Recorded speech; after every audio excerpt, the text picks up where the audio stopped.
स्त्रियांच्या आरोग्यामधला एक महत्त्वाचा टप्पा हा त्यांच्या मेन्स्ट्रुएशनशी निगडीत असतो. तर मेन्स्ट्रुअल हेल्थवर चर्चा करताना फंडामेंटली आपल्याला हे समजून घेणं गरजेचं आहे, की नॉर्मल काय असतं आणि ॲबनॉर्मल कशाला म्हणायचं?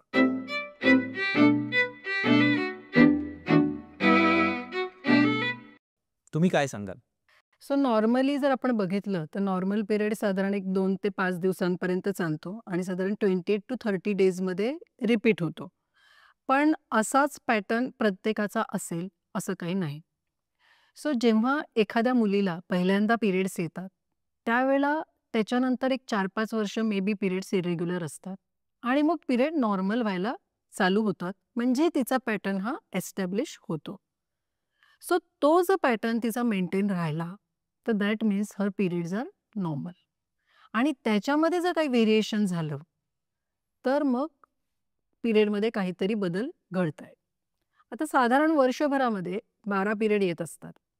तर त्यातले 2-3 पिरियड हे पुढे-मागे होऊ शकतात, लवकर येऊ शकतात किंवा उशिरा येऊ शकतात. सो लगेच असं काही काळजी करण्यासारखं नसतं. कधी-कधी स्ट्रेस, टेन्शन, एक्झर्शन याच्यामुळे सुद्धा पिरियडमध्ये चेंजेस होऊ शकतात. पण जेव्हा रिपीटेडली सारखंच असं होतंय, मे बी 5-6 महिने, देन इट इज वरीसम. मग आपल्याला टेस्ट करून घ्यायला लागतात. आणि जसं आपण म्हणतो, की काही-काही मुलींना असं वाटतं, की ऑन डेटच पिरियड यायला पाहिजेत. पण तसा काही रूल नाही आहे. 2-3 दिवस पिरियड हे फ्लक्च्युएट होऊ शकतात. म्हणजे पिरियडची फ्रिक्वेन्सी चेंज झाली, पिरियडचा फ्लो चेंज झाला, पिरियडची इंटरव्हल चेंज झाली, पिरियडचं ड्युरेशन चेंज झालं, तर आपल्याला त्या पिरियड्सना इरेग्युलर किंवा ॲबनॉर्मल म्हणता येईल. अदरवाईज जर एखाद्या व्यक्तीचा पॅटर्न एक पर्टिक्युलर पॅटर्न असेल आणि तशाच प्रकारे प्रत्येक वेळेला होत असेल, तर आपण त्याला नॉर्मल पिरियड्स म्हणू शकतो. आणि कधी-कधी काय होतं मुली म्हणजे त्यांच्या फ्रेंड्ससोबत त्यांचे पिरियड कंपेअर करायला जातात.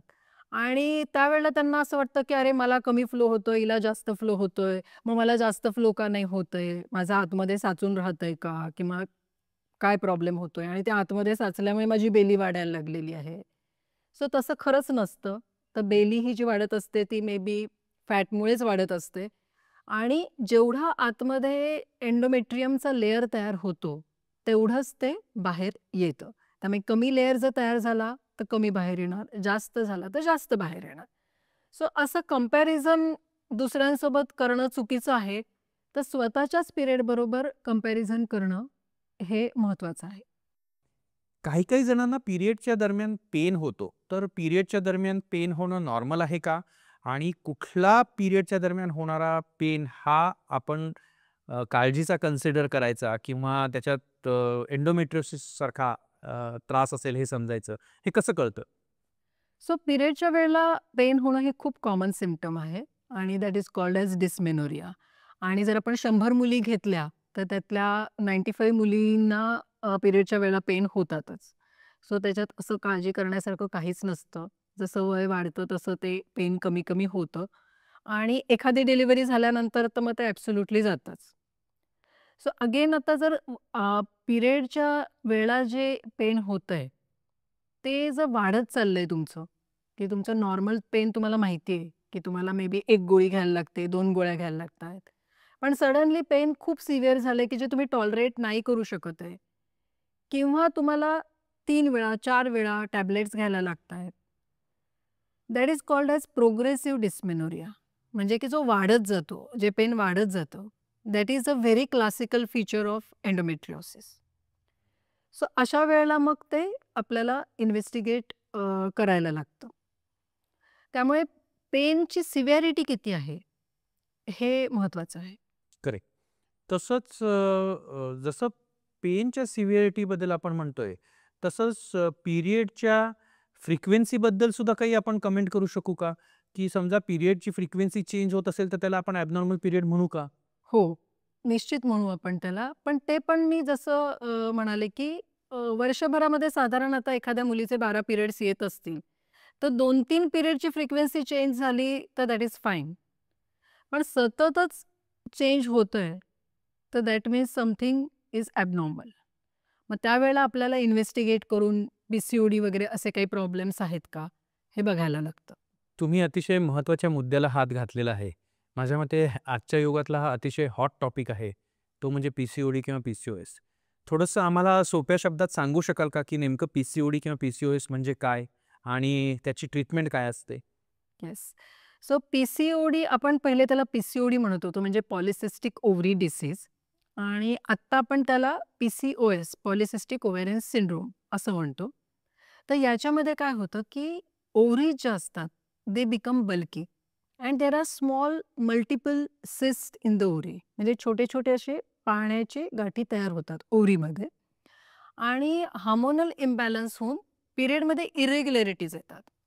त्याचबरोबर चेहऱ्यावर पिंपल्स येणं, नंतर चेहऱ्यावरचा किंवा मानेवरचा काळेपणा वाढणं, बेली फॅट वाढणं, या सगळ्या गोष्टी पण त्याबरोबरच घडतात. तर 2 प्रकारचे PCOD आपण बघतो. एक आहे लीन PCOD आणि दुसरं आहे ओबीस PCOD. तर ओबीस PCODमध्ये आपण जर पेशंटला सांगितलं की लाईफस्टाईल चेंज कर आणि वजन कमी कर, तर तो रिव्हर्ट होतो. Lean PCOD is very difficult to treat, but still आपण पेशंटला ॲडवाईस करतो की तू लाईफस्टाईल फॉलो कर. So at least there should be some pattern of periods. वर्षातनं साधारण एक 8-10 सायकल जरी नॉर्मल आल्या तरी चालणार आहे आपल्याला. आणि सायकल नॉर्मल येणं का गरजेचं आहे? Because regular cycles are considered as ovulatory cycles. त्याच्यामध्ये ओव्ह्युलेशन होत असतं, आणि जे इरेग्युलर सायकल्स असतात त्याच्यामध्ये ओव्ह्युलेशन होत नाही, and that affects your fertility. त्यामुळे पिरियडचा एक काहीतरी पॅटर्न मेंटेन होणं हे गरजेचं असतं. So PCOD is basically related with lifestyle, आणि लाईफस्टाईल जर व्यवस्थित फॉलो केली तर PCOD रिव्हर्ट होऊ शकतो. लाईफस्टाईलमध्ये आपण 3 गोष्टींना कन्सिडर करतो: आहार, विहार आणि विचार. आहारामध्ये तुम्ही काय खाता, विचारांमध्ये तुम्ही काय विचार करता, म्हणजे तुम्हाला स्ट्रेस आहे का, ओव्हर थिंकिंग आहे का, या सगळ्या गोष्टी महत्त्वाच्या आहेत. आणि विहार म्हणजे तुम्ही रेग्युलर एक्सरसाइज करायला पाहिजे. आता माझ्याकडे ज्या मुली येतात त्यांना मी सांगते की तुम्ही एक्सरसाइजला तुमचं मेडिसिन आहे असं कन्सिडर करा.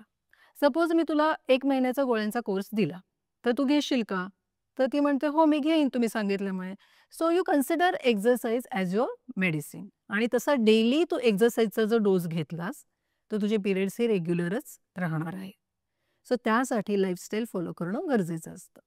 टेम्पररी ट्रीटमेंट आपण देऊ शकतो, म्हणजे आपण एक 3 महिने 6 महिने हार्मोन्सचे टॅबलेट्स देऊन पिरियड रेग्युलर करू शकतो, but that effect will be temporary.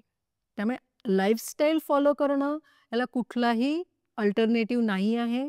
तुम्ही मेडिसिन घेतले तरीसुद्धा तुम्हाला लाईफस्टाईल फॉलो करणं गरजेचं असतं. PCODबद्दल आपण सविस्तर चर्चा, PCODचं डाएट काय असावं याच्याबद्दल न्यूट्रिशनिस्ट गीता धर्मटी यांच्याबरोबर केलेली आहे. त्या एपिसोडबद्दल तुम्ही ह्या लिंकमध्ये बघू शकता. PCODमुळे वजन जास्त असेल तर वजन कमी करण्यासाठी काय केलं पाहिजे याच्याबद्दल एक्सरसाइजवर आपण सविस्तर चर्चा केलेली आहे. त्याचीही लिंक आपण इथे डिस्क्रिप्शनमध्ये देतो आहोत. त्यामुळे PCOD मुळे वजन कसं कमी करावं आणि PCOD ट्रीट करण्यासाठी काय काय करावं याच्यावर आपण अतिशय सविस्तर चर्चा केलेली आहे, आणि त्याची नक्कीच आपल्या या प्रेक्षकांना मदत होऊ शकेल असं मला वाटतं. निश्चितच.